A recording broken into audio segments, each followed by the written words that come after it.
세월이 무엇인지 가정에 충실하고 일에 충실하며 바쁘게 지내다 보니 어느새 20대, 30대를 지나쳐 이렇게 40대 나이가 되어 버렸더군요. 하지만 저의 청춘을 다 바쳐 일하고 가정을 지켜온 결과를 얼마 전 잔혹하고 쓰디쓴 결과로 맞이하게 되었는데요. 혼자만 알고 있기에는 너무 답답하고 어딘가에 털어놓고는 위로라도 받고 싶어 이렇게 글을 적어보려고 나서게 되었네요. 지금부터 저의 이야기를 좀 들려드려 보도록 하겠습니다. 저는 2년을 공부하고 시청에 들어가게 되었어요. 공무원 시험 쉽지 않다고 하는 걸 알고서 들어갔는데도 정말 힘들더군요. 세상에서 나 혼자서만 공부하고 있는 것 같고 나 혼자만 그 힘든 고생을 하고 있는 것 같아서 몇 번 포기를 하려고도 했었죠. 하지만 그때마다 노량진에서 같이 공부하는 친구들과 서로 의지하면서 우울한 시간들을 이겨내고 끝내는 공무원이 될 수 있었어요. 대학교를 졸업하고 나서 2년간 공부를 하면서는 누구하고도 만나지 않았습니다. 그래서 공시에서 합격을 하자마자 주변에서 쏟아져 오는 소개팅을 마다하지 않고 열심히 나가보았고 거기에서 저와 3살 차이 나는 연상남을 만나게 되었습니다. 이 사람도 저와 마찬가지로 부동산 공부를 하면서 공인중개사 자격증을 취득하고 본인 아버지 뒤를 이어서 부동산을 차릴 계획을 가지고 있는 사람이었습니다. 나름 포부도 있고 성격도 시원시원한 것 같아 만나보기로 했죠. 무엇보다 첫 만남 때부터 매너가 남달라 마음이 가게끔 행동을 했고 첫 만남 이후 계속해서 연락을 주고받고 데이트를 하는 과정에서 정말 괜찮은 사람이구나 라는 것을 느끼게 해주어 연애까지 발전을 시키게 되었답니다. 그때까지만 해도 남편은 정말 좋은 사람이었어요. 아니 사실은 그는 순애보적인 성향이 있었고 연애 때나 결혼 때나 변함없이 그 순애보적인 모습을 보여주었습니다. 하지만 거기에 제가 뒤통수를 당하게 될 줄은 꿈에도 상상하지 못했죠. 제가 늦둥이의 외동인지라 부모님도 나이가 좀 있으신 편이었는데 저희 부모님한테까지 끔찍하리만큼 잘하는 모습을 보고는 결혼을 하게 되었습니다. 시부모님도 평범하시고 부동산을 하는 집안이라 꽤 사는 집이기도 하고 공무원인 저를 좋게 봐주신 덕분에 양가 집안의 시원스런 허락 아래 결혼을 마치게 되었죠. 결혼 때는 자연스럽게 시댁에서 집을 해주시고 저희는 혼수를 해가는 식으로 균형 있게 진행을 했어요. 아무래도 부동산 하시는 시아버지께서는 첫 신혼집을 좋은 곳으로 해주고 싶다며 경기도 성남 쪽에 꽤 괜찮은 아파트를 선물로 해주셨고 저희는 그곳에 살림을 차렸죠. 신혼의 재미는 나름 많이 누렸습니다. 남편의 부동산은 연애 때부터 시작을 해서 아버님의 도움으로 잘 성장하고 있었고 저와 결혼할 당시에는 나름 안정권에 접어들어 생계 유지를 여유롭게 할 수 있었어요. 사실 공무원이 안정적이라는 건 참 좋지만 생활비를 벌고 모으기에는 다소 부족한 부분이 좀 있긴 하거든요. 그럼에도 불구하고 남편은 돈은 본인이 벌 테니 저한테는 하고 싶은 일 하면서 편안하게 살라고 해주어 얼마나 고마웠는지 모릅니다. 그런 남편이 변하기 시작한 건 결혼 후 10년도 더 지난 이후였습니다. 10년이 넘는 세월 동안 저희는 자식도 2명이나 낳고 유치원, 초등학교에 보내면서 안정적인 생활을 하고 있었어요. 그러다 제 인생에 큰 재앙을 불러일으킨 만남이 시작되었고 그 시작은 불행스럽게도 저로부터였죠. 고등학교를 졸업하고 곧바로 대전으로 내려가 대학도 아니고 그곳에서 결혼까지 해 잘 살고 있는 친구가 어느 날 갑작스레 전화가 왔습니다. 정말 친하게 지내던 친구였기에 처녀 시절 가끔씩 서로 지역을 오고 가며 만나고 결혼식 때도 다닐 만큼 각별했기에 결혼 후 오랜만에 걸려온 전화가 반가워 한참을 수다를 떨었죠. 수진아, 우리 이게 진짜 얼마만이니? 너 결혼하고 내가 한 번 더 보고 싶었는데 나도 대전에서 사는 게 바빠서 연락도 못했지 뭐야. 그럼 우리 사는 게 다 비슷하지 뭐. 나도 나 사는 거 바쁘다고 너한테 연락 한 번을 못했는걸. 요즘은 어떻게 지내? 잘 살고 있는 거야? 어, 나 잘 지내고 있어. 안 그래도 너한테 연락한 게 한 번 보자고 연락한 거야. 나도 다시 올라가기로 했어. 너 사는 집이 경기도랬지? 나도 경기도로 이사가. 성남 쪽으로 갈 것 같아. 어머, 너무 잘 됐다. 나도 지금 분당 살잖아. 우리 다시 자주 만나면 되겠다. 남편이랑 같이 오는 거야? 아, 아니. 나 이혼했어. 그냥 결혼은 좀 나랑 안 맞는 것 같더라고. 그래서 이제부터는 혼자 살아보려고. 애들은 전 남편이 키우기로 했고. 이제 다시 예전처럼 혼자가 되니 얼마나 홀가분한지 모르겠다. 뭐하러 결혼해서 내 청춘을 이렇게 바쳤는지 모르겠다, 야. 어머, 그랬구나. 너는 원래 어디로 튈지 몰라서 좀 혼자 사는 게 편해 보이는 구석이 있긴 했었지. 그럼 우리 안 본 지도 오래됐는데 이번 주말에 시간 돼? 시간 되면 우리 집에 놀러 오라고. 우리 남편도 결혼식 때 보고 안 봤잖아. 내가 맛있는 거 해달라고 그럴게. 어, 정말? 알겠어. 그럼 그때 봐. 그렇게 저희는 주말에 만났습니다. 정말 오랜만에 만나는 친구인지라 반가운 마음이 컸고, 고등학교 때 부모님보다도 더 좋아했던 친구였기에 아무렇지도 않게 집으로 초대를 했었죠. 하지만 그게 저한테 크나큰 재앙을 불러들이킬 줄은 상상하지도 못했죠. 수진아, 집 너무 좋다. 남편분이 정말 잘해주시나 봐요. 우리 수진이는 인생이 폈네 폈어. 집도 좋고 여기 집값이 꽤 비싸던데 너네 잘 사나 보다. 아, 시아버님이 처음에 우리 집 해주실 때 좋은 곳 해주고 싶다면서 좀 애써 주셨어. 덕분에 신혼 때부터 돈 열심히 모을 수 있었지 뭐. 남편도 잘해주고. 아유, 당신은 참 쑥스럽게 친구분 앞에서 왜 그래? 우리 아내한테 얘기 많이 들었어요. 이제 가까운 데 사니까 자주 놀러 오세요. 감사해요. 남편분 정말 스윗하시다. 앞으로 자주 놀러 올게요. 네, 그럼요. 얼마든지 놀러 오세요. 저는 친구가 저희 집에 들어와서는 제 남편을 보는 눈빛이 좀 예사롭지 않아지기 시작했다는 게 은연중에 느껴졌지만 너무 과한 생각이라고 생각하며 넘어갔습니다. 집들이 내내 남편과 제 친구는 급속도로 친해졌어요. 옆에서 제가 보는데도 은근히 질투가 날 만큼 농담도 잘하고 서로 쿵짝이 잘 맞는 게 살짝 신경이 쓰이더라고요.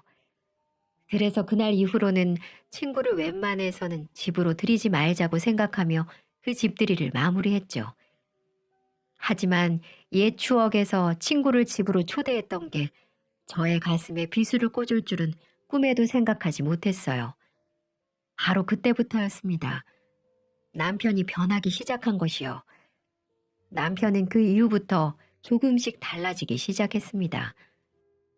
부동산 일 때문에 가끔 늦게 들어오는 일은 있었지만 어느 날부터 남편의 늦은 귀가가 잦아지기 시작하더군요.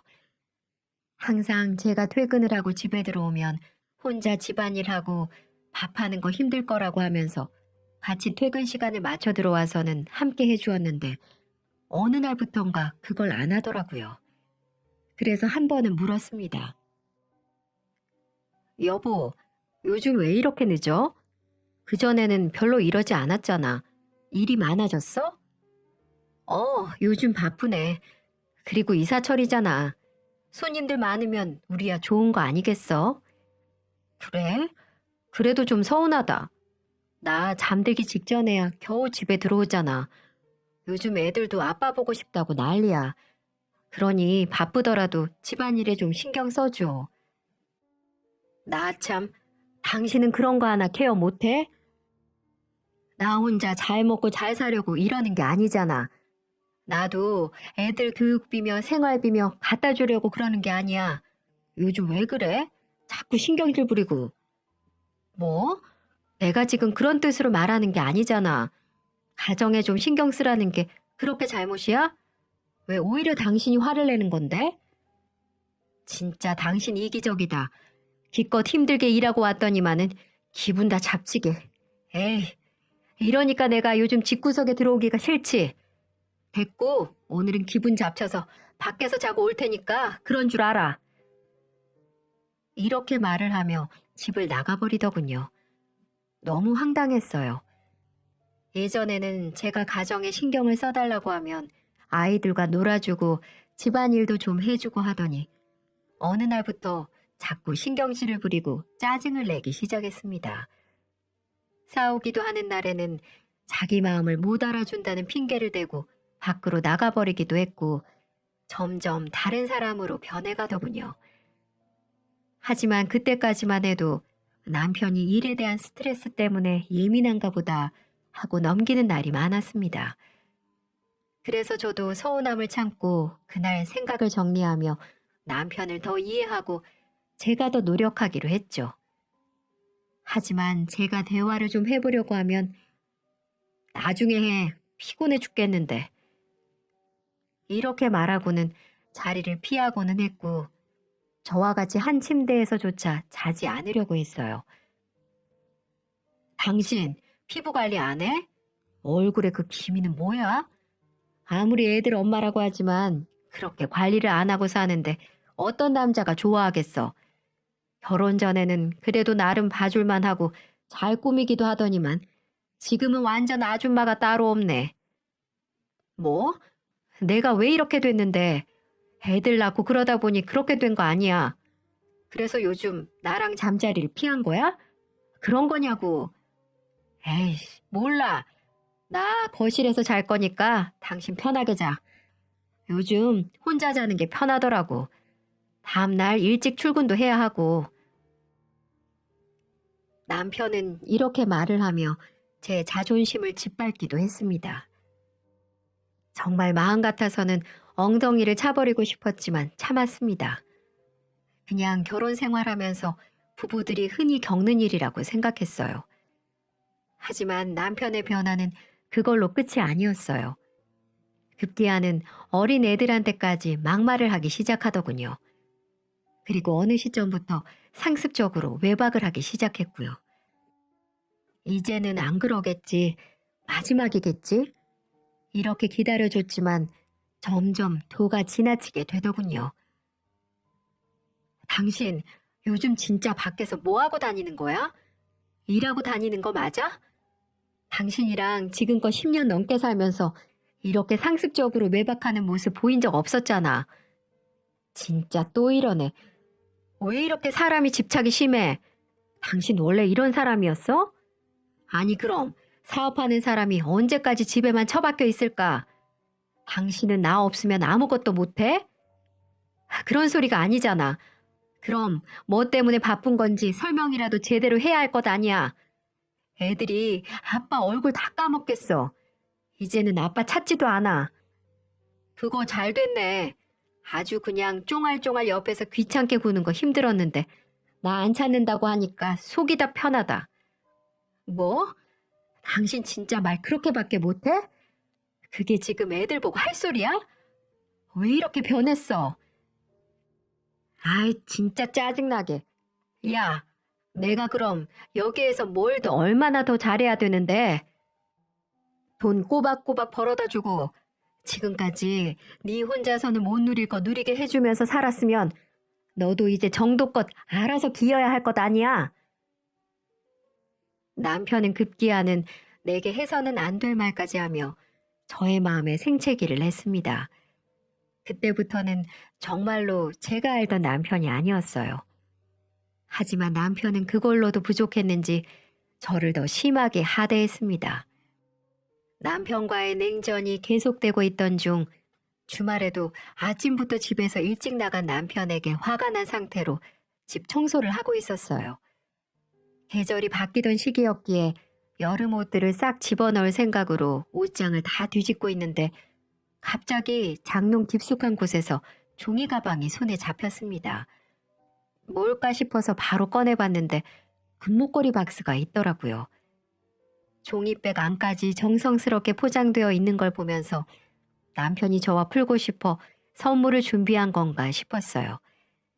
그리고 혹시라도 제가 까먹었을 기념일이 다가온 건가 싶기도 해서 얼른 달력을 보니 그것도 아니라서 선물의 정체가 궁금해졌습니다. 그래서 남편이 오기 전 그 목걸이 박스를 꺼내놓고는 들어올 때까지 기다렸죠. 역시나 밤 12시가 지나 정신을 못 차릴 정도로 술을 먹고 들어오더군요. 몸도 제대로 가누지 못했어요. 그리고 평소 같았으면 자고 있을 제가 안 자고 기다리고 있으니 의아했던지 바로 물어보더라고요. 안 자고 뭐 했어? 왜? 너 늦게 온 거 따지려고 안 잤냐? 너도 진짜 징하다. 뭐? 당신 말 또 그렇게 하네. 나는 당신이 이것까지 숨겨놨길래 나랑 풀고 싶어서 준비한 건 줄 알았는데 아니었나 봐? 그럼 도대체 이거 뭐야? 누구 주려고 준비한 건데? 이거 누가 봐도 여자 선물이잖아. 저는 당연히 저에게 줄 거라고 생각을 하며 기대했던 것들이 남편의 쓴소리에 한순간에 무너져 버렸고 남편은 제가 그 선물을 보이자마자 또다시 흥분을 해댔습니다. 아이씨 진짜. 야, 너 혹시 내 물건 뒤졌냐? 이게 진짜 죽을라고. 더러운 손으로 그걸 왜 만져? 뭐라고? 당신 진짜 왜 이래? 이거 뭔데? 너 여자 생겼니? 그런 거야? 그래. 이 정도면 너도 대충 눈치채야 할 것 아니야. 꼭 내가 내 입으로 이렇게 말을 해야겠냐? 진짜 너 그 돌대가리 같은 머리로 공무원은 어떻게 됐냐? 이왕 이렇게 된 거 이혼해. 내가 위자료는 팍팍 쳐줄 테니까 애들 데리고 살아. 나 좀 그만 놔줘라. 뭐? 이 쓰레기 같은 자식아. 그녀 누구냐고. 남편 놈은 정신을 못 차리면서도 당당하게 여자가 있다고 고백을 하는 겁니다. 아주 뻔뻔하게 말이죠. 아마 내일이 되면 술 먹고 제게 고백한 걸 후회할 거예요. 그래서 저는 남편이 하는 얘기들을 녹음하기 시작했어요. 앞으로 무슨 일이 벌어지든 증거를 남겨서 꼭 복수를 해주고 싶었습니다. 네가 알아서 뭐하게? 내가 일일이 너한테 왜 설명을 해야 하는 건데 다 필요 없고 이렇게 구질구질하게 할 바에야 그냥 차라리 갈라서 너 공무원이니까 재혼 자리 금방 들어올 거 아니야. 나는 그냥 놔줘라. 이제 네 얼굴이 꼴보기 싫어서 같이 있지도 못하겠어. 그동안은 내가 참고 참은 거야. 좋게 말할 때 이혼해줘. 그전에는 전혀 저에게 보이지 않았던 언행 심사를 보이는 남편을 보면서 저는 좌절감을 심하게 느껴야만 했습니다.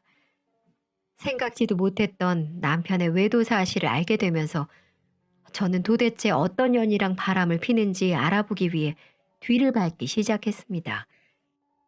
이대로 당하기만 하면 너무 억울할 것 같았거든요. 근데 진짜 웃기게도 남편의 외도 상대는 생각지도 못하게 알게 되었고 그 무식한 여자는 본인의 정체를 저에게 너무나도 쉽게 드러냈습니다. 남편의 외도 사실을 알고 난 이후 며칠 뒤 남편의 뒤를 캐보려고 시청에 연가 신청을 하고 본격적으로 파헤치기 시작했어요. 아이들도 친정에 맡겨놓았고 이제 다 준비가 돼 있는 상태였어요. 이제 남편과 바람핀 그녀만 잡으면 됐죠. 그렇게 저는 개인적으로 뒤를 밟고 흥신소에도 의뢰를 하고자 움직이고 있는데 어느 날 친구에게서 전화가 온 겁니다. 바로 저의 고등학교 동창 그 수진이 말이죠. 집들이 이후로 자주 연락을 못했기 때문에 대수롭지 않게 받았습니다. 오히려 남편의 외도가 기가 막혀 누구에게도 말하지 못하고 있었는데 이 친구에게라도 털어놓을까 싶어서 생각하고 있던 찰나에 이 친구가 갑자기 수상한 질문을 해대는 거 있죠? 수진아, 요즘 잘 지내지? 그냥 그럭저럭 지내고 있어. 너는 잘 지내? 어, 나 요즘 너무 잘 지내고 있지. 그래? 잘 됐네. 경기도 와서 적응 잘하고 있구나? 그럼. 나 원래 어디서든 적응은 잘하잖아. 근데 내가 지금 이런 얘기하려고 전화한 건 아니고, 얘, 네 남편 원래 음식을 좀 가리니? 뭘 먹어도 잘 못 먹던데? 남편? 좀 그런 게 있긴 하지. 그런데 그걸 왜 묻는 건데? 아니, 다른 게 아니고, 너네 남편한테 얘기 못 들었을 텐데, 내가 너네 남편 부동산에서 땅을 하나 구입했어. 전 남편하고 재산 분할하고 받은 돈이 있거든. 이걸 그냥 섞일 수가 없잖니. 그래서 부동산 투자라도 좀 할까 싶어서 너네 남편 부동산에 갔었는데 글쎄 너무 좋은 곳을 연결해줬지 뭐야.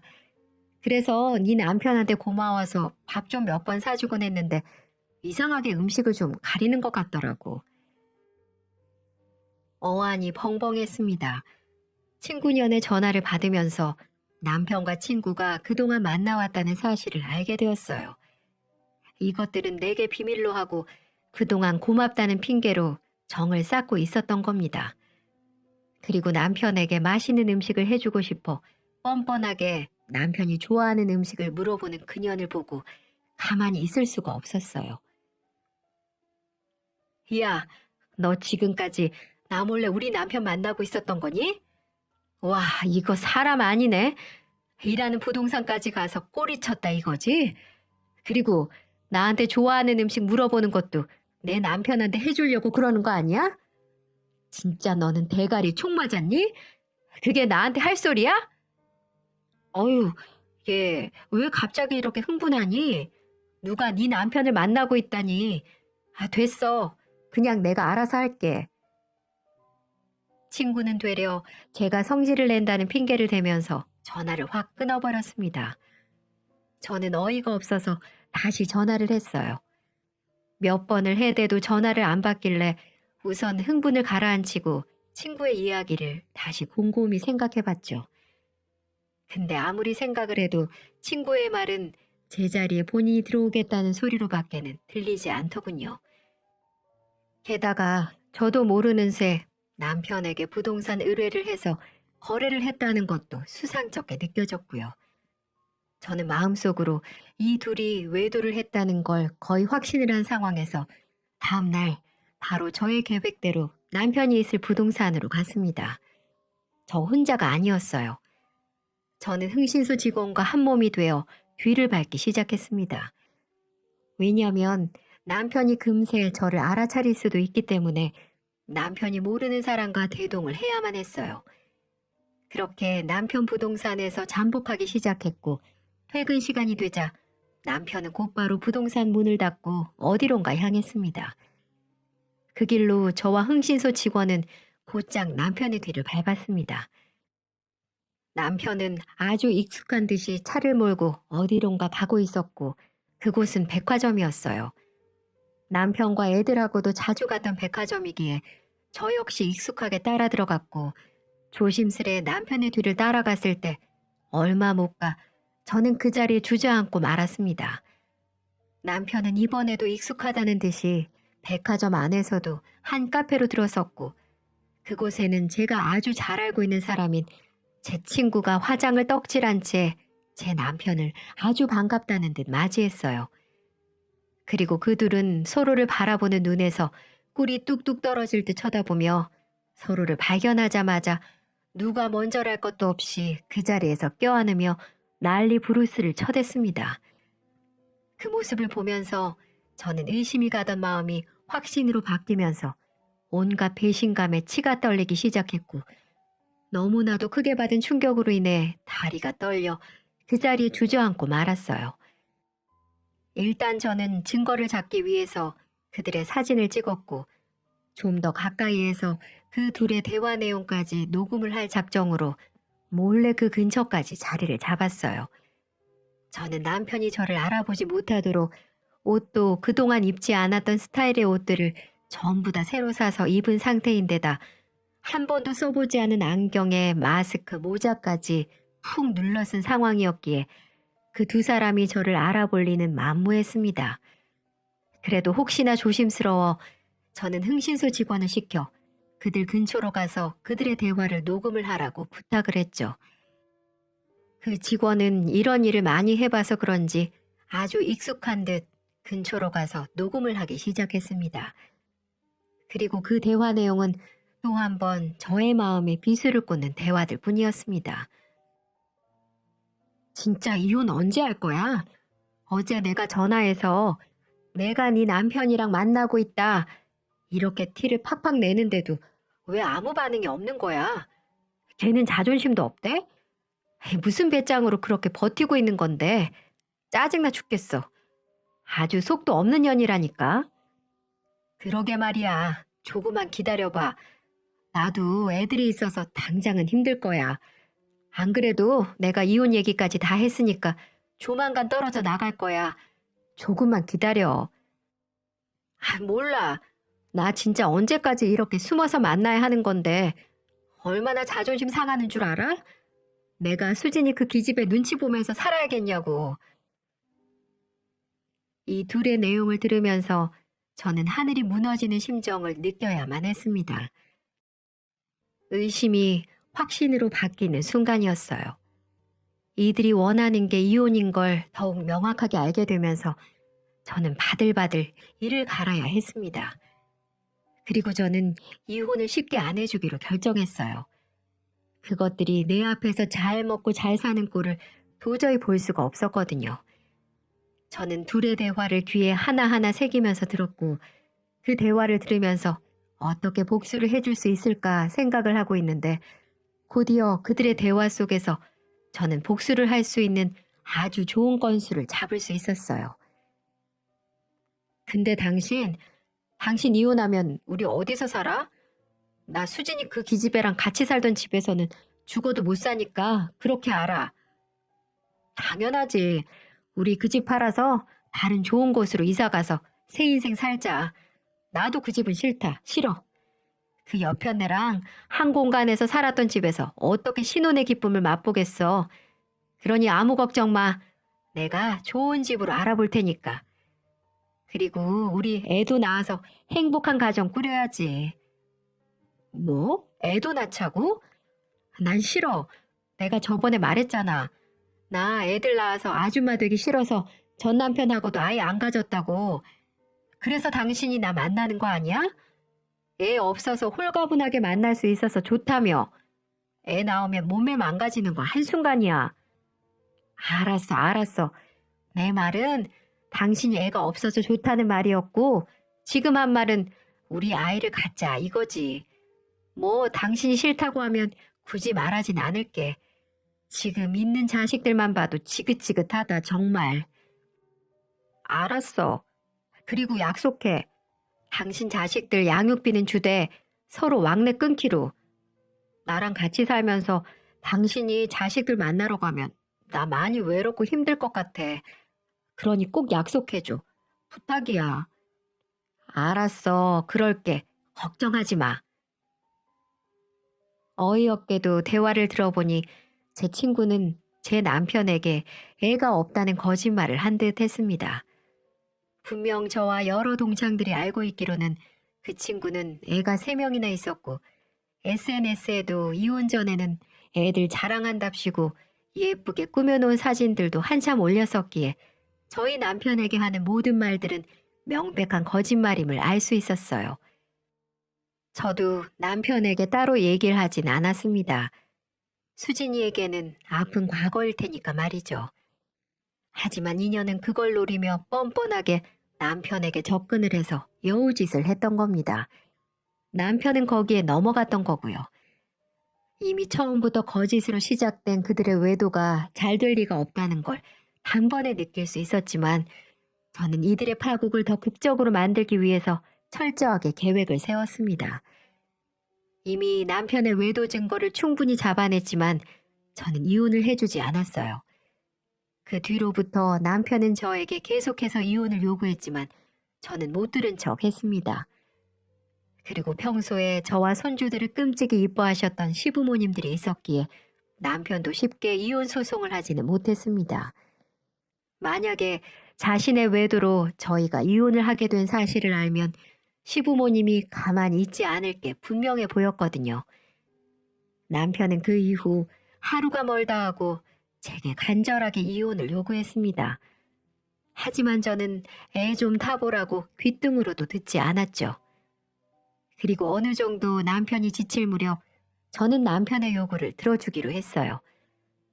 그날도 술을 먹고 와서는 이혼을 얘기하는 남편에게 저는 단호하게 말했습니다. 좋아, 이혼해 줄게.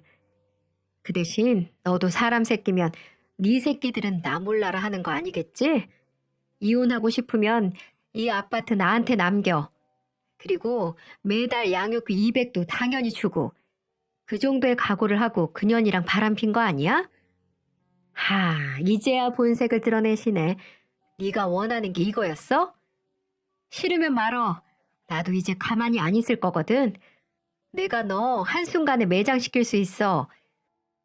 네가 대표로 있는 모임, 그리고 시댁에 다 까발리고 내가 매일 네 부동산 가서 내가 얼마나 무서운 년인지 한번 보여줄까? 정말 그러기만을 원하면 말해. 당장이라도 실행해 줄 테니까. 뻔뻔한 년 같으니라고. 그동안 철밥통 먹여주고 재워줬더니만 날도둑이 따로 없네. 그래, 내가 이 집 포함해서 위자료까지 싹 다 챙겨줄 테니까 그렇게 해. 나야 어차피 돈을 또 벌면 되고 이 세상 살면서 돈이 중요하냐? 인생이 중요하지. 그래, 너 근데 후회하지 마. 내 눈에서 눈물 나게 했지? 이제 앞으로 네 눈에서는 피눈물 날 거다 아마. 사람이 죄 짓고는 그냥 못 사는 거야. 반드시 죄값을 치르게 되어 있다고. 그때 가서 울고불고 하면서 매달리지나 마. 저는 저를 못된 년으로 몰아가는 남편과 더는 말 섞고 싶지 않아 저의 요구 조건을 받아들인 남편과 이혼을 하기로 결정했습니다. 저희는 곧바로 가정법원으로 가서 이혼 신청을 했습니다. 아이들이 있기 때문에 시간이 좀 걸리긴 했지만 그 정도는 기다려줄 수 있었습니다. 그리고 결국 이혼을 하게 됐어요. 한편으로는 좀 허무하긴 했지만 애들 양육권도 저한테 싹 다 넘기겠다고 했기 때문에 싸울 건덕지가 없었습니다. 속사포로 이혼을 끝낸 이후 저는 그때부터 남편 놈과 수진이 그년에게 복수를 하기로 했죠. 저는 먼저 수진이가 예전에 사용했던 SNS에 들어가 아이들을 자랑하는 사진들을 캡처하기 시작했어요. 바보 같은 년이 지금은 그 SNS를 하지 않는 지 오래된 사진들이었지만 그대로 있는 겁니다. 그리고 저는 남편에게 그 사진들을 전송하기 시작했어요. 남편은 그 사진들을 보더니 난리가 났습니다. 곧바로 전화가 와서는 정말 아이들이 수진이 아이들이 맞는지 묻기 시작했어요. 여보, 지금 이게 뭐야? 정말 수진이 애들이 맞아? 확실한 거야? 지금 나랑 이혼했다고 장난치는 거지? 뭔 소리야? 거기 수진이가 쓴 글씨 안 보여? 우리 사랑하는 아들, 딸들과 함께 이 글씨 안 보이냐고. 등신아, 너 수진이한테 속은 거야. 그년 애 셋 딸린 이혼녀야. 그리고 그년 왜 이혼했는 줄 알아? 지 회사 다니는 직원이랑 바람 펴서 이혼했단다. 벌써 내 친구들 사이에서 소문 쫙 났어. 한마디로 남자면 환장을 못하는 그런 년이라고. 뭐? 그걸 다 알면서 가만히 있었다는 말이야? 어떻게 나한테 그럴 수가 있어? 그럼 가만히 있어야지. 서로 좋고 못 산다는데 내가 방해를 해야 되겠어? 근데 어쩌냐. 한 달에 우리한테 양육비 200만 원 줘야 되고 수진이 애들 양육비도 줘야 하고 아주 꼴 좋네. 그러게 왜 어울리지도 않는 바람을 펴서 그 모양 그 꼴이니? 됐고 난 모르겠고 똥차 물고 평생 그년이랑 잘 살아봐라. 저는 그렇게 남편에게 수진이에 대한 경악할 만한 진실을 밝혀주고 매몰차게 전화를 끊어버렸습니다. 그리고 뒤늦게 우리가 이혼을 했다는 사실을 안 시부모님은 전 남편을 가만두지 않은 걸로 보였어요. 그렇게 사랑했던 손주들을 아들놈 때문에 앞으로 못 보게 생겼으니 화를 내지 않는 부모가 어디 있을까요? 누가 봐도 저는 잘못한 게 하나도 없어서 저는 시부모님들이 찾아와도 당당히 만났습니다. 시부모님은 제게 따로 3천만 원을 주셨어요. 시원 엄마야, 다 우리 죄다. 우리가 아들을 잘못 키워서 이 사단이 난 거야. 오메 우리 새끼들 불쌍해서 어쩐다니. 우리 장손이랑 둘째 손주 놔두고 이렇게 딴 여자랑 바람을 피고 다녔으니 애들이 얼마나 상처를 받았겠어. 죄송합니다. 저도 남편을 더 신경 썼어야 했는데 일 다니며 아이들 돌본다고 신경을 잘 못 썼네요. 이렇게 안 좋은 모습 보여서 죄송해요. 아니다, 아니야. 네가 잘못한 게 뭐 있어. 그리고 이거 3천만 원이다. 우선 애들 키우는데 보탰어. 그리고 부탁인데 아무리 이혼했다지만 우리 예쁜 손주들은 가끔이라도 보여주면 안 되겠니? 내가 영영 인연이 끊길까 봐 요새 잠 한숨도 제대로 못 자고 있어. 혜미야, 이렇게 내가 부탁하마. 그놈의 자식은 안 보여주더라도 우리는 만날 수 있게 해줘. 시부모님들은 이렇게 말씀을 하시며 본인들이 자식을 잘못 키운 게 죄라며 3천만 원을 놓고 가셨습니다. 솔직히 갈등이 되긴 하더라고요. 그래서 그 돈도 안 받으려고 했습니다. 하지만 기어코 제 가방에 넣어주시다 보니 막을 수가 없었습니다. 그렇게 눈물을 흘리며 돌아가시는 걸 보고 무척 가슴이 아팠어요. 평소에 우리 아이들만 보면 세상 기쁘게 안아주고 반겨주시던 시부모님. 차마 저는 그 이후 시부모님들까지 외면할 수는 없었습니다. 그래서 지금은 가끔 시부모님들이 오셔서 아이들을 보고 가곤 하십니다.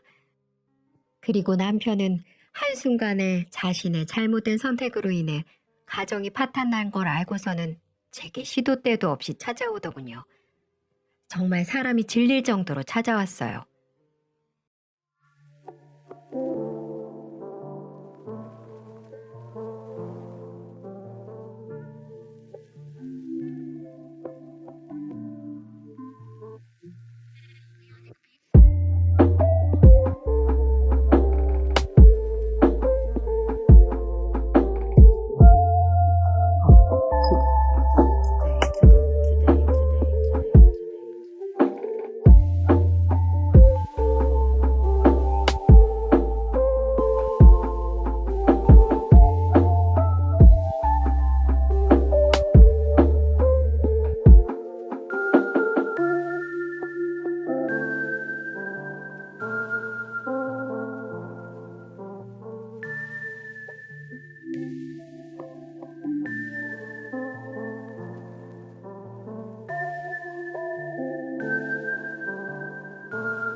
여보, 내가 정말 미안해. 내가 잠깐 미쳤었나 봐. 이혼하고 보니까 당신하고 애들이 보이기 시작하더라고. 내가 이렇게 빌게. 아이들을 위해서라도 한 번만 용서를 해주면 안 될까? 당신도 알잖아. 나 수진이하고 헤어진 거. 제발 다시 아이들 아빠로 살 수 있게 기회를 줘. 뭐? 기회? 도대체 무슨 기회를 주란 말이야? 평소에 아이들 보는 게 지긋지긋하다면서 집에 있으면 화장도 안 하고 얼굴에 김이 많아서 한 침대에 자기도 싫다는 사람이 누구였는데 난 당신의 그 소원을 들어줬을 뿐이야. 그리고 이제 와서 당신하고 수진이 그년이랑 헤어진 게 나하고 무슨 상관인데? 이젠 아무런 감정 못 느끼니까 당장 꺼져. 여보. 남편은 이런 식으로 저를 애타게 불렀지만 저는 꿈쩍도 하지 않았습니다. 술을 먹고 찾아왔을 때는 경찰이 와서야 정신을 차리고 집으로 돌아가더군요. 그 뒤로 남편은 그 충격에 빠져 한동안 부동산 일도 안 하고 술에 의존하며 사는 걸로 보였습니다. 결국 정신을 못 차리고 부동산까지 접었다고 했고요. 그렇게 남편의 인생은 망가져간 듯 보였습니다. 가정을 버리고 상간녀를 선택한 전 남편의 최후의 모습으로 보였어요. 수진이 그녀는 그 이후 남편하고도 헤어지고 다시 어디론가 가버렸다고 했습니다. 수진이에게도 따로 위자료 소송을 해 2천만 원을 받았지만 그걸로 성에 안 차 동창들에게 지금의 상황을 알리기 시작했고 수진이는 한순간에 친구들 사이에서 쓰레기로 변해 있었습니다. 수진이 이야기만 나오면 친구 남편 뺏은 년, 나쁜 년. 이게 다들 첫마디였어요. 그 이후 수진이는 자취를 감추고 있어서 어디서 어떻게 사는지 모릅니다. 아마도 어디서 또 남자에게 꼬리를 쳐 남의 가정 파탄내고 있을지는 모르겠네요. 우리나라 가정을 지키기 위해서라도 제발 귀신이 빨리 잡아가 버렸으면 좋겠네요. 저는 이 사건 이후로 결혼이라면 치가 떨려서 누구와도 만날 생각을 하지 못하고 있는데요. 그저 지금은 아이들에게 집중하면서 저의 남은 인생을 아이들을 위해서만 쓰려고 생각하고 있습니다. 제 나이 아직 40대 초반인지라 부모님은 제 나이가 아깝다며 누구라도 다시 만나보라고 하시는데 아직까지는 누군가를 다시 만날 상태는 아닌 것 같아요. 아직까지는 제 마음의 상처가 가득해서 또 다른 누군가를 만난다는 게 많이 두렵거든요. 대신에 아빠 없이 저와 같이 살아가야 할 우리 아이들이 아빠의 빈자리를 느끼지 못하도록 해주고 싶어 요즘 아이들 교육에 집중하면서 열심히 살고 있습니다. 그리고 전 남편 때문에 집도 이사를 가버렸습니다. 다행히도 이 집이 자리도 좋고 인기가 많은지라 금방 좋은 값에 팔 수 있었고 저는 아이들과 남편의 흔적을 느끼지 않을 수 있는 곳으로 가버렸어요. 물론 양육비를 받고 면접 교섭권도 해주고 있습니다. 하지만 이사한 집은 절대 알려주고 있지 않네요. 언제도 찾아와서 괴롭힐지 모르니까요. 저는 이혼 이후의 삶이 더욱 편안하고 안정적이게 된 것 같습니다. 결혼의 처음은 참 좋았지만 사람의 거의 밑바닥까지 보게 되면서 마지막은 끔찍한 기억으로 남게 되어 가슴이 아프기도 합니다. 하지만 이미 일어난 일, 저는 오히려 전화위복의 기회로 삼고 잘 살아가 보려고 합니다. 어떤 사람이 이혼에 대해서 이런 말을 했더라고요. 판단력이 부족해서 결혼하고 인내력이 부족해서 이혼하고 기억력 부족으로 다시 재혼한다. 저는 정말 좋은 사람이라고 생각을 해서 결혼을 했지만 결국에는 남편의 외도를 참지 못하고 이혼을 했습니다. 하지만 이 이혼에 대해 전혀 후회하지 않아요. 일단 지금 심정으로는 같은 실수를 2번 반복하지 않기 위해서 노력을 하려고 합니다.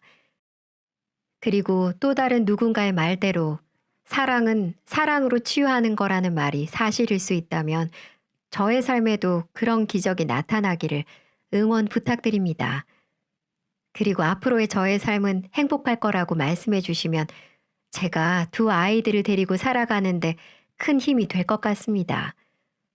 아무쪼록 저의 긴 글 들어주셔서 감사하고 앞으로도 여러분의 인생에도 저처럼 입이 쓴 일이 일어나는 게 아니라 달디단 일들만 넘쳐나시기를 기원하겠습니다.